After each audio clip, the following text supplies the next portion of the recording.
여러분 안녕하세요. 주식수사반장의 수사반장 이종혁입니다. 지금 아마 이 유튜브 방송이 나가는 게 사실상 추석 연휴가 10월 3일부터 시작이잖아요. 금요일 다음 주. 그러다 보니까 이게 추석 연휴 나가는 직전주에 토요일에 이제 나가는 거잖아요.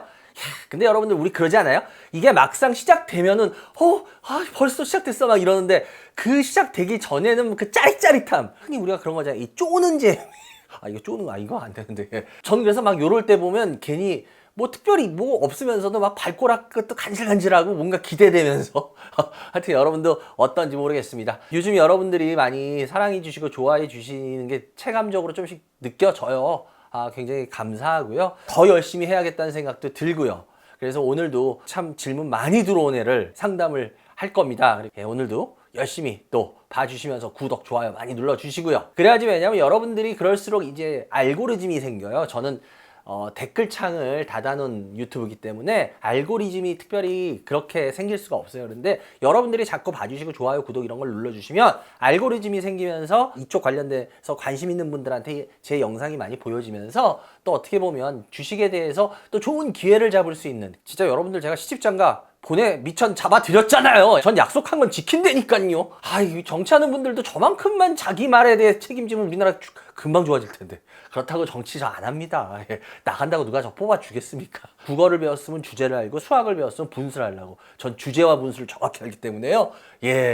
저는 그런 건 못합니다. 오늘도 열심히 여러분들 시청하시면서 재밌는 것, 도움되는 이야기 할 수 있고 보셨으면 좋겠습니다. 오늘 여러분들 이렇게 진행이 되려면 여러분들이 메일을 주셔야 되는 거 알고 계시죠? 요즘 메일 읽는데요. 너무 재밌고 좋아요. 여러분들이 진짜 솔직한 거 막 적어주시고 막 이러니까요. 너무 즐겁습니다. 그러니까 여러분들 메일 부담 없이 그냥 주세요. 오늘도 메일에서 다 뽑았기 때문에 여러분들한테 진짜 더 도움되는 얘기, 그리고 더 필요한 이야기 위주로 하니까 여러분들 많이 주시기 바라고요. 열심히 오늘도 한번 출발해 보겠습니다.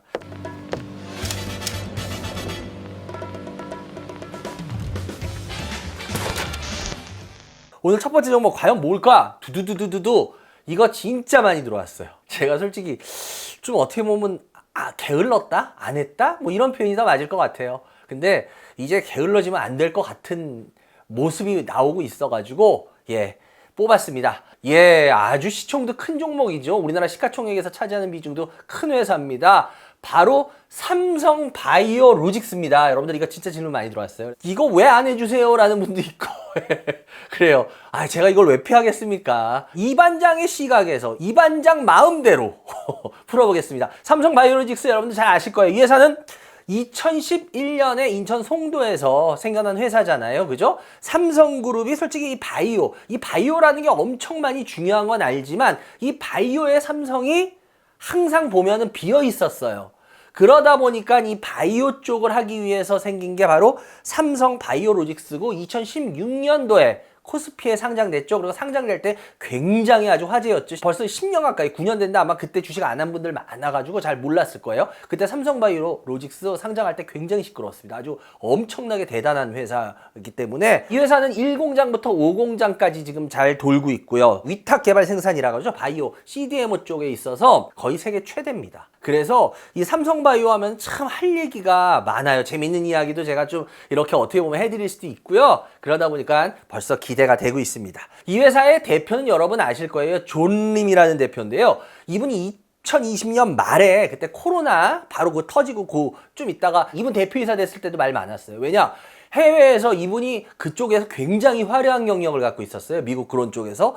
그러다 보니까 이 사람은 이제 해가지고 공격적으로 이거를 돌파하겠다 그랬는데 이분을 하는 게 이게 과연 그 당시 코로나였잖아요. 그죠? 물론 바이오가 막 그때 움직이고 했지만 근데 이쪽에 있어서 과연 눈에 보이는 성과들을 낼 수 있을까? 막 그런 걱정들을 했는데요. 근데 굉장히 이분이 공격적인 증설을 했어요. 결론적으로는 그 공격적인 증설이 잘된 결과가 됐습니다. 그래서 이분을 그때 선임하고 나서 사람들이 반신반의한 분들도 은근 많았는데 그거를 자기 실력으로 종식시켜 버렸죠. 그래서 이분은 굉장히 성공적인 CEO다. 그래서 지금 아직까지도 5년 동안 아주 창창히 아직도 지금 잘 나가는 CEO입니다. 뭐니 해도 이 삼성바이오의 사업 부문을 잘 보셔야겠죠. 사업 부문은 크게 두 가지예요. 아까 제가 좀 전에도 말했지만 위탁 개발 생산, CDMO.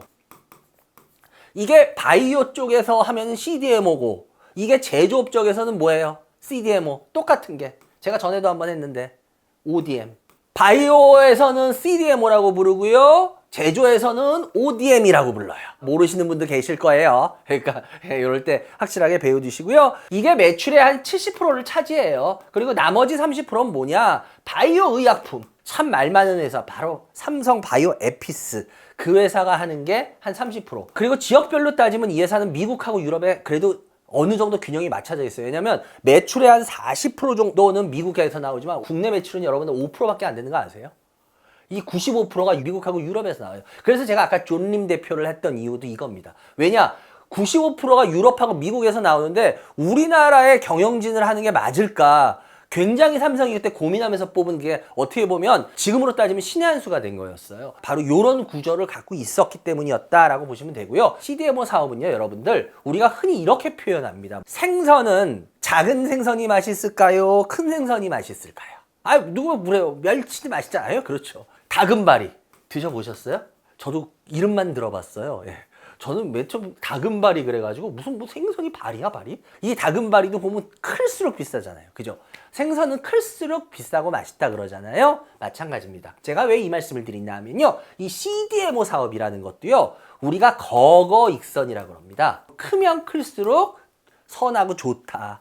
그래서 이 CDMO는 무조건 사이즈가 커야 됩니다. 그런데 바로 이 부분 여기에서 이게 굉장히 중요한데 삼성바이오가 약 78만 리터 생산은 이걸 리터로 따지거든요. 78만 리터를 얘네가 생산해내요. 이 78만 리터면요 세계 최고입니다. 그래서 실은 이 부분에 대해서 옛날에 말이 굉장히 많았습니다. 왜 그러냐면 여러분 바이오 하면 대표적인 회사 어디 있었어요? 셀트리온.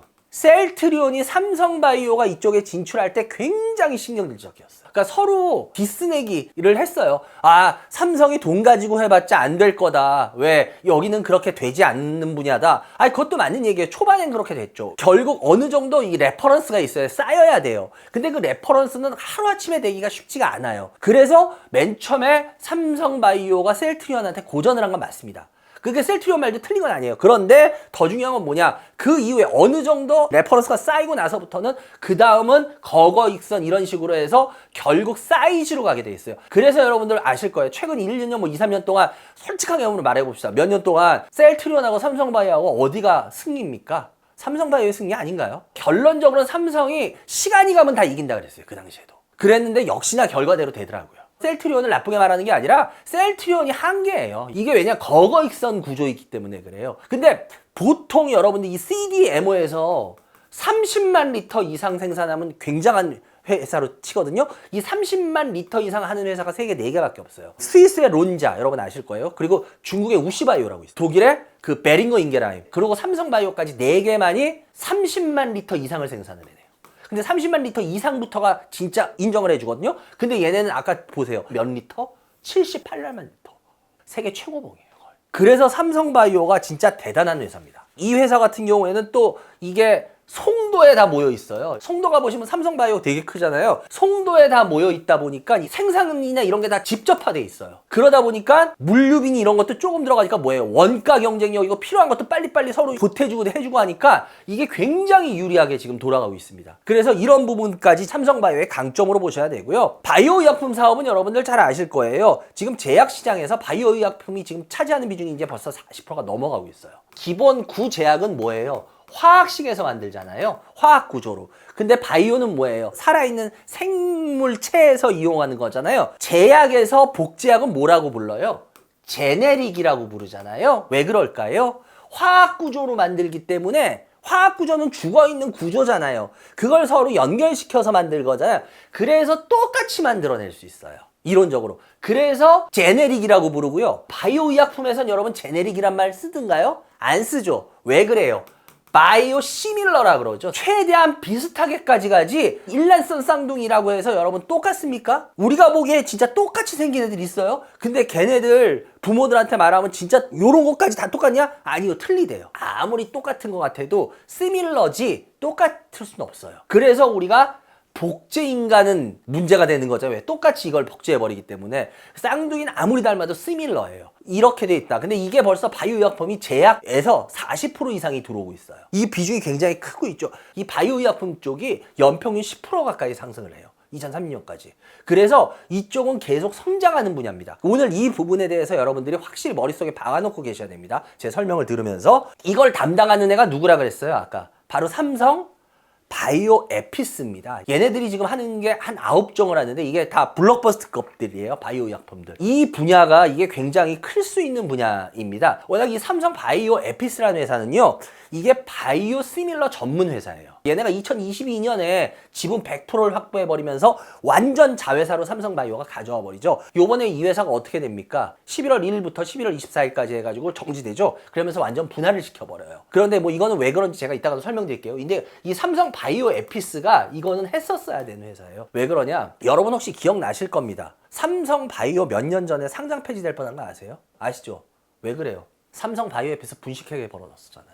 그래서 그때 삼성바이오 거래 정지 들어갔던 거 기억 안 나세요, 여러분들? 그게 2010년대 후반이었나요? 그때 난리 났었죠. 그런데 그때 워낙은 삼성바이오 진짜 액면 그대로 하면 삼성바이오 워낙 상장 폐지돼야 되는 거 아시죠? 워낙은 상장 폐지가 맞아요. 그런데 그때 뭐라 그랬어요? 이게 너무 많은 개인들이 갖고 계시잖아요. 이게 시총에서 이게 차지하는 비중이 지금 4위인가 그렇죠? 워낙 크다 보니까 너무 개인 피해가 많다 보니까 사실상 좀 구제해준 면이 컸잖아요. 기억나실 겁니다. 아마 다른 회사, 웬만한 회사였으면 아마 상장 폐지됐을 거예요. 이거 굉장히 큰 잘못을 저질렀잖아요, 그때. 그런데 어찌됐건 간에 그러다 보니까 삼성이 바이오에피스라는 회사가 굉장히 시끄러운 회사입니다, 한편으로는. 그래서 이걸 빨리 이렇게 분할을 시켜버렸어야 돼요.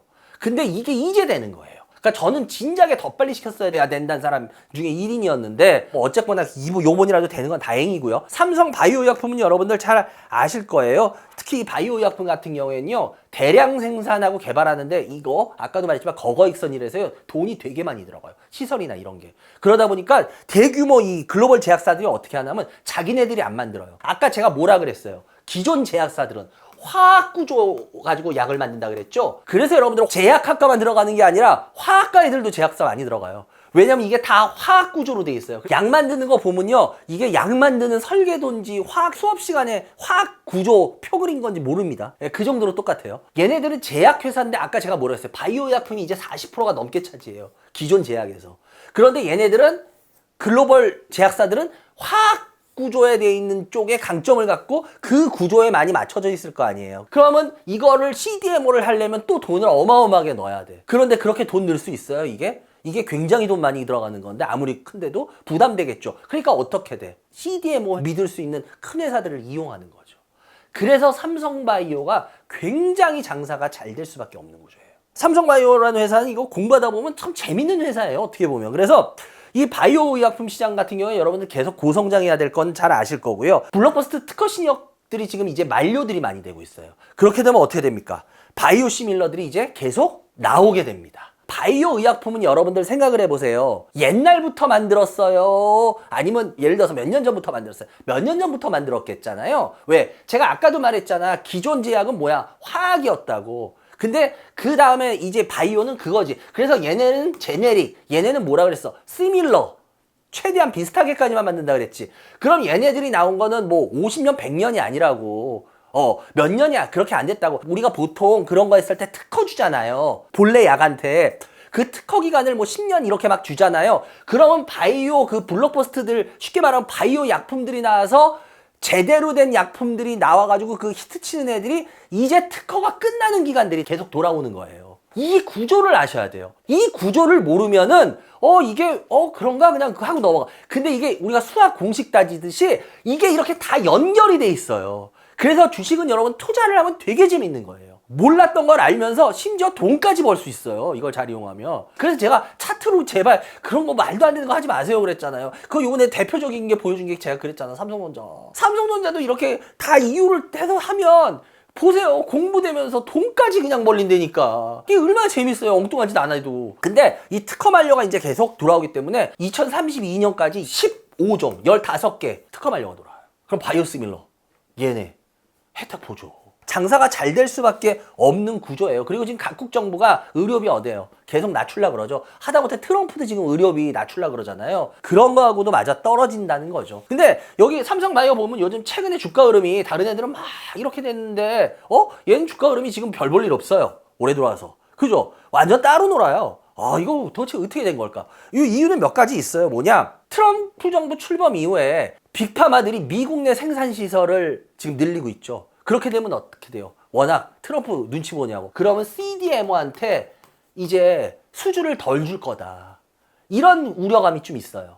그러고 또 하나는 또 뭘까요? 수입 의약품에 대해서 지금 뭐 트럼프 하면 최고는 뭡니까? 관세죠, 관세.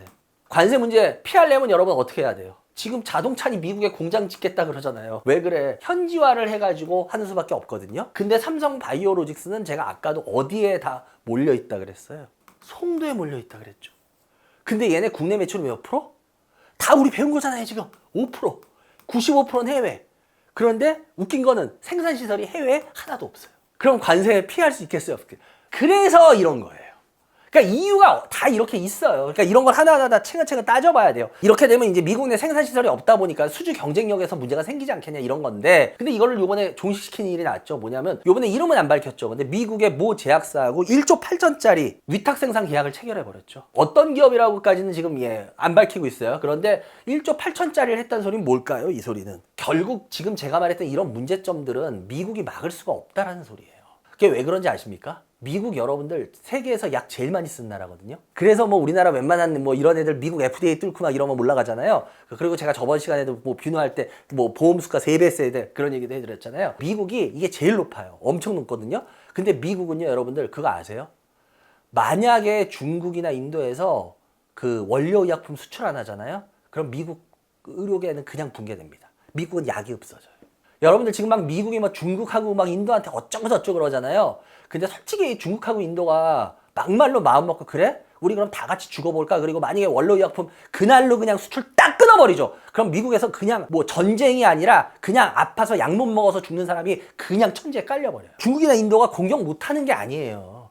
걔네도 진짜 막말로 트럼프 같이 모진 마음 먹고 서로 붙어보자 그러면 진짜 뭐 전쟁 안 해도 그걸로 서로 전쟁 나요. 이런 건 못 막아요. 그 CDMO 같은 경우 이런 거 계속 제가 봤을 때 들어갈 수밖에 없어요. 미국이 트럼프가 아무리 그런다 그래도 제가 이랬죠. 트럼프는 여러분들이 이제 끼케야 3년 남아요. 마지막 6개월 레임덕이잖아요. 그럼 2년 반 남아요. 2년 반 뒤에는 어떡할 건데? 그럼 어차피 트럼프는 그걸로 그냥 끝이에요. 그 다음에 미국 또 돌아가야 돼요. 트럼프는 그만둬도. 그럼 과연 지금 말도 안 되는 트럼프식으로 계속 될까요? 또 이런 부분들 한번 생각을 해보셔야 된다는 거죠. 그리고 또 주목할 아주 중요한 이슈가 있죠. 뭐예요? 생물보안법. 이 생물보안법이 뭐냐면은 우리 아는 생명과학 기업들한테 거기한테는 뭐 대출도 잘 안 해주고 정부 계약도 안 해줄 거다 막 이런 거거든요. 미국의 안보 때문에. 그게 생물보안법이잖아요.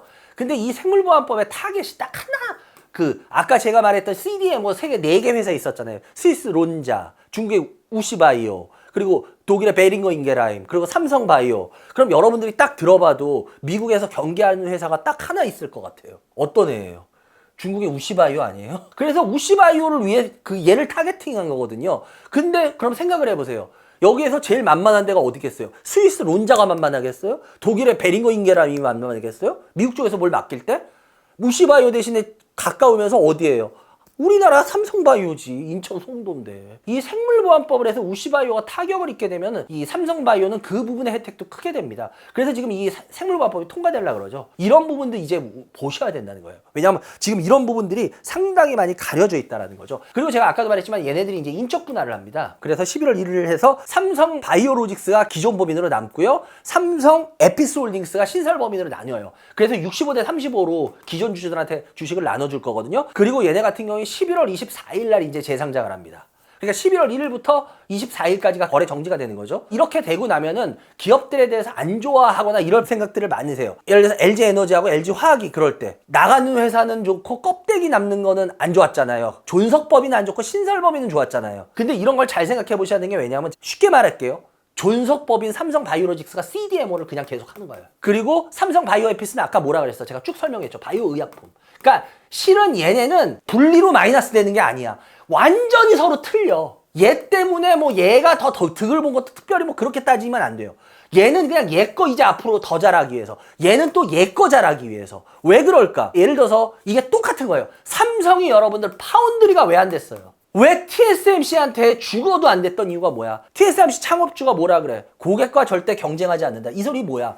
니네가 갖고 와도 우리는 그냥 무조건 만들어내는 거기 때문에 우린 니네 설계도 빼먹지 않아. 근데 삼성은 종합반도체 업체잖아. 그래서 우리 절대 니네 거 안 빼. 그래도 찝찝해 안 찝찝해? 찝찝해. 그러니까 파운드리를 맡기겠어 안 맡기겠어? 안 맡기겠지. 그러니까 TSMC한테 무조건 안 되는 게임이 된 거예요. 똑같은 거야. 만약에 이게 반도체인데 이게 의약품이라고만 하면 이해가 쉽겠죠.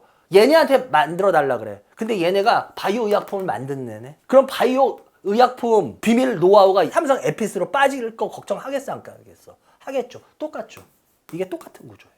그래서 이걸 분리시켜 버리는 거예요. 그럼 이게 마이너스가 될 것 같아요?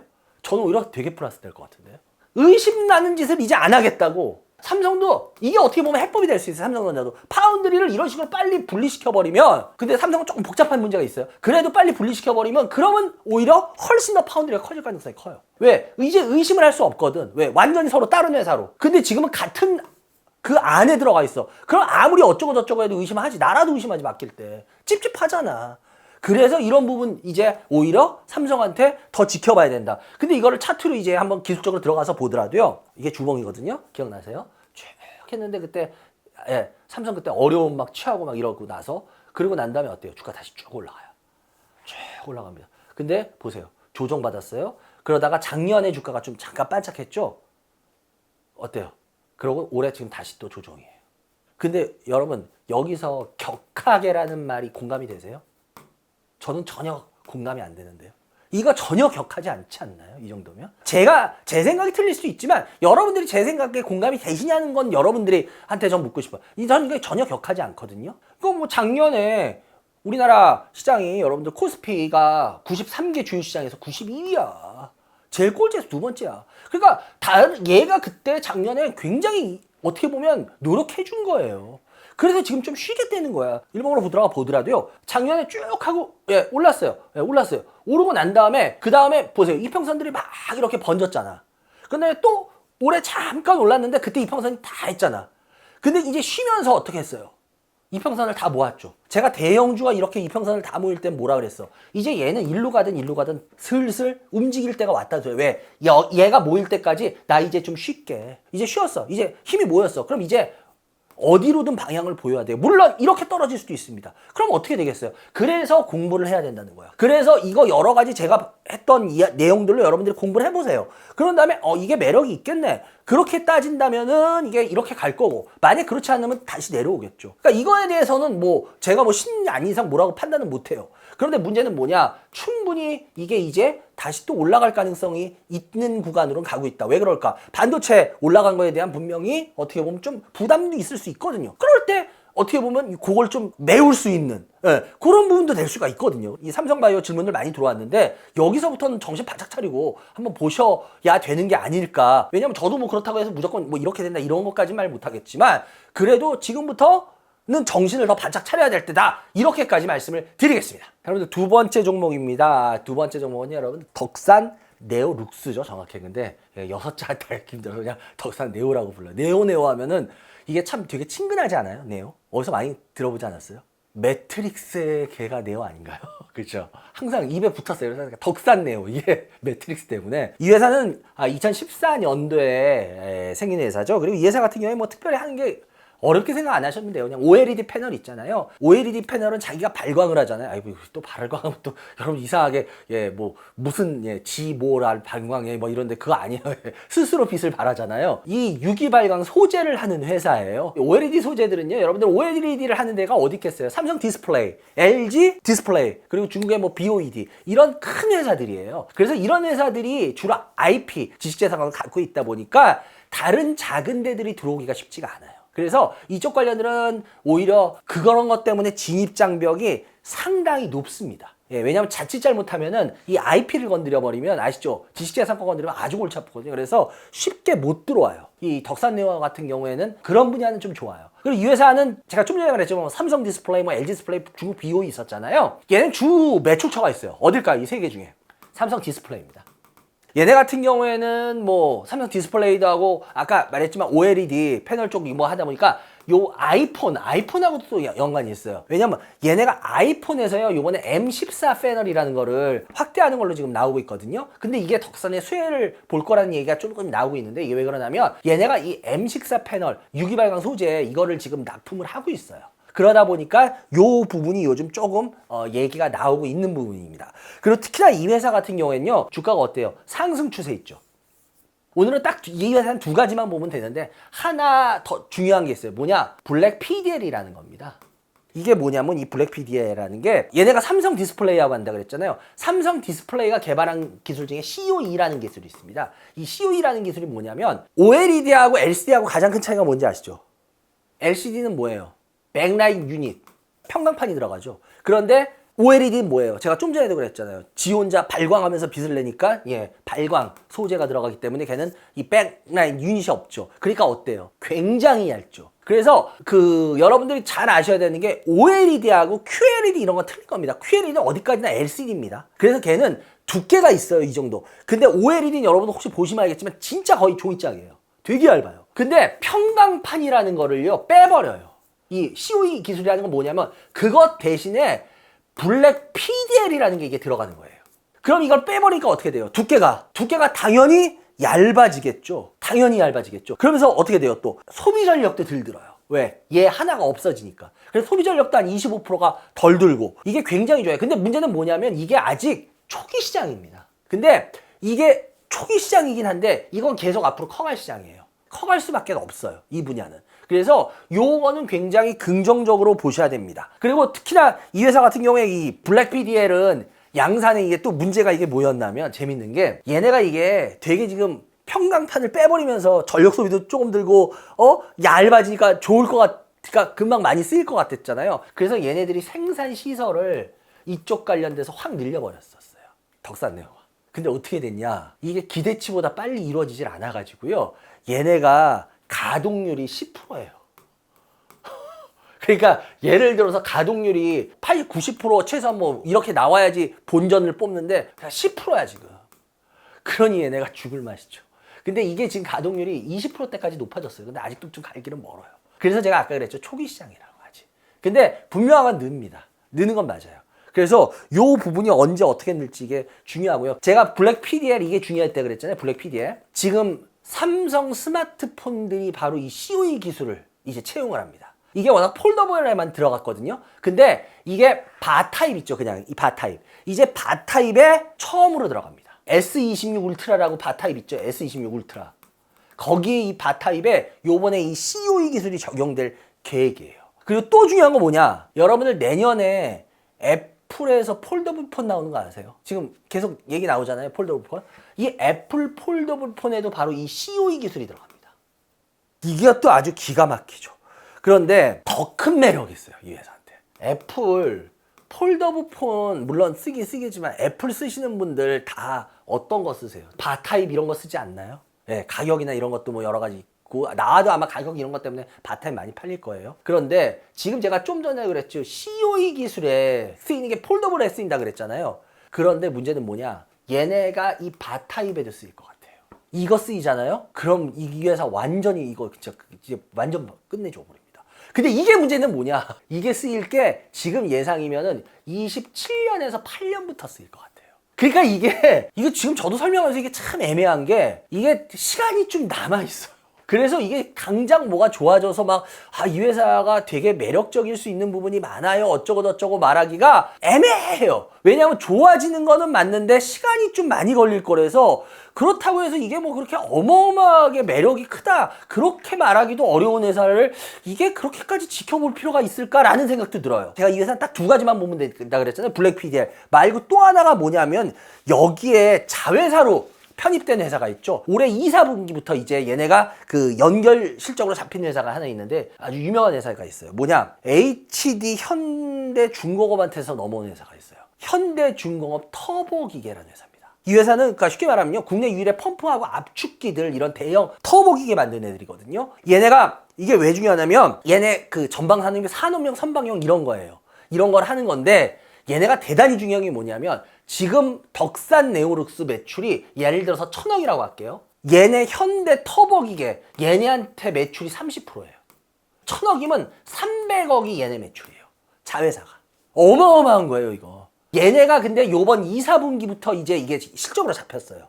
그렇기 때문에 이 부분이 계속 커갈 가능성이 있다. 그리고 얘는 아까 터보기계는 말 그대로 뭐 압축기라든지 막 이런 거 만드는 애들이거든요. 그러다 보니까 얘네는 뭐 조선이나 원자력 이런 거 있죠. 그리고 방산, 그리고 LNG 이런 것들이 이 현대 중공업 터보기계 전방 산업이에요. 근데 이런 거 뭐 여러분들 저보다 더 잘 아시잖아요. 워낙 뭐 방송에서 많이들 이쪽 관련 LNG 얘기하니까. 그렇게 따진다면 얘네 매출이 어떻게 되겠어요? 그렇게 쉽게 꺾이진 않을 거예요. 그래서 제가 봤을 때는 이거 이 덕산네오룩스 같은 경우에 지금 요즘 올라오고 있는데 이거 주봉이나 월봉으로 한번 살짝 볼 필요가 있는 게 이게 지금 실은 몇 년 동안 별 볼 일이 없다가 요번에 올라온 거예요. 그래서 이게 실은 그렇게 막 주가가 뽑은 게 아니에요. 그래서 제가 나중에 말씀드렸듯이 뭐 COE 기술이 이렇게 들어가고 애플이라든지 이런 쪽에 들어가게 되면 제가 봤을 때 이거는 충분히 조정받고 올라는 올 것 같아요. 근데 문제는 제가 아까도 말씀드렸죠. 뭐예요? 이게 그렇게까지 막 어마어마하게 매력이 뭐 뿜뿜하는 회사는 아닌데 이걸 과연 몇 년 뒤까지 지켜보면서 그렇게 또 할 필요까지 있을까? 이거는 저도 퀘스천이에요. 그래서 이거 갖고 계신 분들은 지금 제가 설명드린 이런 부분에 맞춰서 한번 보시면 이제 그 다음 부분의 고민은 자기가 스스로 한번 해보시는 게 어떨까? 그런 생각을 드려보겠습니다. 여러분 오늘 마지막 종목입니다. 오늘 마지막 종목은 그래요. 매일에 왜 이런 종목들이 오고 있는지 알 것 같아요. 왜냐하면 이제 슬슬 추워질 테니까. 바로 경동 나비엔입니다. 경동 나비엔. 경동 나비엔 여러분들 너무 잘 아시죠? 예, 보일러. 이 회사는 1973년도에 생겼어요. 그래서 이 회사는 워낙 맨 처음에는 경동 기계였습니다, 이름이. 그래서 경동 보일러로 고쳐서 지금은 2006년도였나요? 그때부터 경동 나비엔. 그래서 저 같은 경우도 경동 보일러가 제일 입에 붙어 있어요. 왜냐면 저도 클 때 경동 보일러라고 사람들이 불렀지. 예, 어쨌거나 경동 나비엔. 13개의 자회사가 있어요, 본사하고. 그래서 이 회사 같은 경우에 뭐 여러분 너무 잘 아시잖아요. 보일러하고 온수기 만드는 회사예요. 야, 이게 뭐 이 회사의 핵심이고요. 이 회사의 주요 제품은 그래서 봐도요, 가정용 보일러가 이 회사의 거의 뭐 한 40%, 그리고 온수기가 한 45%, 그러니까 두 개가 한 85예요. 그래서 이 회사는 그냥 보일러하고 온수기 만드는 회사다, 이렇게 생각하시면 되고요. 이 회사는 좀 재밌는 게 뭐냐면요, 중국 시장에서는요, 중국 매출의 70%가 다 보일러에서 나와요. 러시아도 추우니까 어떻게 했어요? 한 85%가 다 보일러에서 나와요. 근데 미국은 어떤지 아십니까? 미국은 보일러에서 한 20밖에 안 나고요. 대부분 어디서 나오는지 아세요? 온수기에서 나와요. 근데 왜 중요하냐? 얘네가 제일 큰 시장이 북미 쪽이거든요. 그래서 이 회사가 공부해보면요, 되게 재밌는 구조를 좀 갖고 있어요. 어찌됐건 간에. 이 회사 같은 경우에는 여러분 아실 겁니다. 이 회사 무슨 보일러로 유명해요? 콘덴싱 보일러 아시죠? 콘덴싱 보일러. 선전 너무 많이 나오잖아요. 이 콘덴싱 보일러가 활성화되면서 이 회사가 굉장히 컸죠. 특히나 이 회사가 또 컸던 이유 중에 뭐냐면 2020년 4월부터 시행된 게 있어요.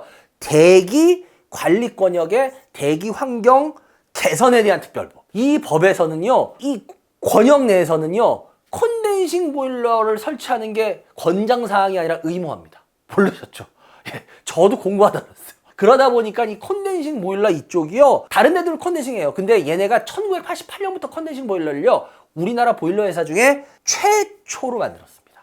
근데 우리나라는 아시죠? 항상 전 세계에서 우리나라 마케팅에서 되게 재밌는 게 있다 그랬죠? 전 세계 어디에도 없어요. 우리나라에만 존재합니다. 원조. 우리나라 원조집, 원조가 이거죠. 전 세계 어디에도 원조집이 이거인 시장 구조를 갖고 있는 나라는 없어요. 그래서 다른 세계적인 마켓 이거 해서 보면 한국 하면 제일 재밌는 게 원조래요. 저도 뭐 이거 학교 다닐 때 이걸 배우면서 되게 재밌었어요. 다른 나라는 원조에 이게 없어요. 한국만 원조 마케팅이라는 게 존재하고 유일하게 먹힌 나라. 이게 되게 재밌는 나라예요. 근데 바로 콘덴싱 보일러의 원조가 경동 나비엔이라는 겁니다. 여러분 아마 모르신 분 많을 거예요. 이 콘덴싱 보일러는 결국 뭐냐면요, 우리가 배기열이라 그러죠. 배기열, 배기가스열 다 쓰고 이걸 우리가 잠열이라 그러거든요. 잠열. 그래서 여러분들 뭐예요? 보일러 중에 이런 선전이 있죠. 앞으로 태우고 다시 두 번 태워 잡고 뭐 이런 거 있었잖아요. 그게 바로 콘덴싱 보일러예요. 배기가스열, 그 잠열을 또 한 번 활용하는 거예요. 그러다 보니까 이 회사 같은 경우에는 기존 보일러보다 어떻게 했어요? 효율성이 되게 좋아요. 그리고 뭐예요? 미세먼지라든지 이런 것도 훨씬 적습니다. 왜? 그리고 두 번 태워 잡으니까 뭐예요? 연료도 당연히 덜 들어가겠죠. 한 번 태워서 또 태워야 되는 거를 그게 아니라 기존 열을 또 한 번 돌리는 거야.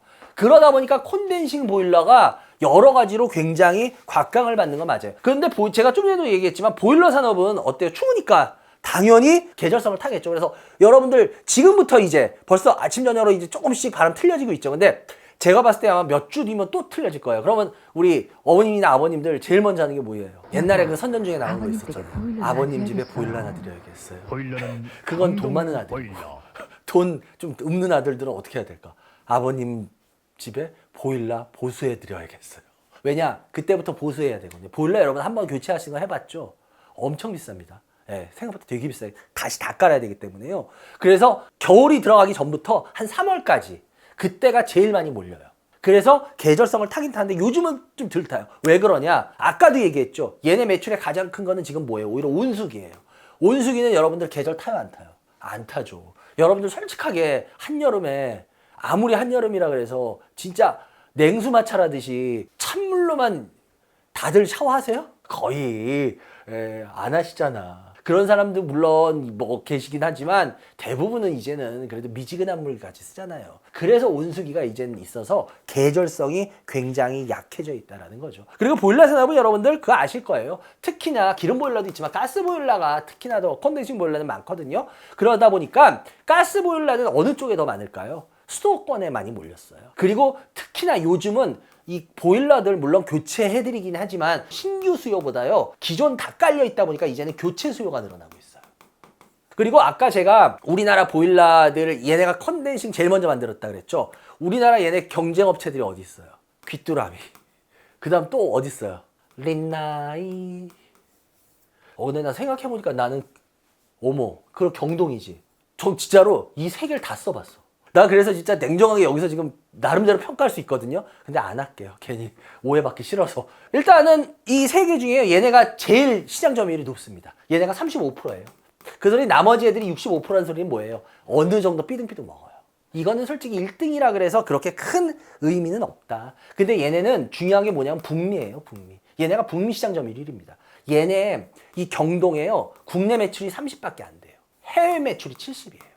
근데 그것도 거의 어디서 나오냐? 북미 쪽에서 나옵니다. 근데 북미는 아까 뭐예요? 온수기였죠. 그래서 온수기 매출이 그렇게 높은 거예요. 얘네가. 그런 구조가 있어요. 근데 우리나라는 이 보일러가 발달할 수밖에 없었어요. 왜 그럴까? 외국도 옛날에 되게 추워요. 근데 우리나라는 여러분들 윗목 아랫목 아시죠? 저 어렸을 때만 해도 설날이었는데 음력설이라고 불렀지. 그래서 그걸 뭐라고 불렀냐면 구정이라고 불렀어요.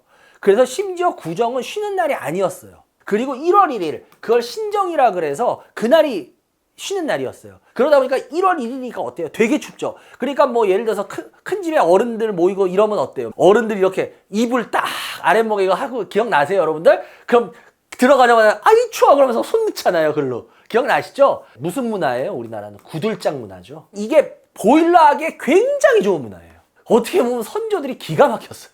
그래서 외국 애들이 죽어도 안 되는 게 그거예요. 여러분들 실은 외국 되게 춥습니다. 그래서 외국 같은 경우에 그럼 어떻게 대표했는지 아세요? 보면은 빼치카, 벽난로. 여러분 군대 갔다 오신 분들 아시죠? 여러분 빼치카 아니었어요?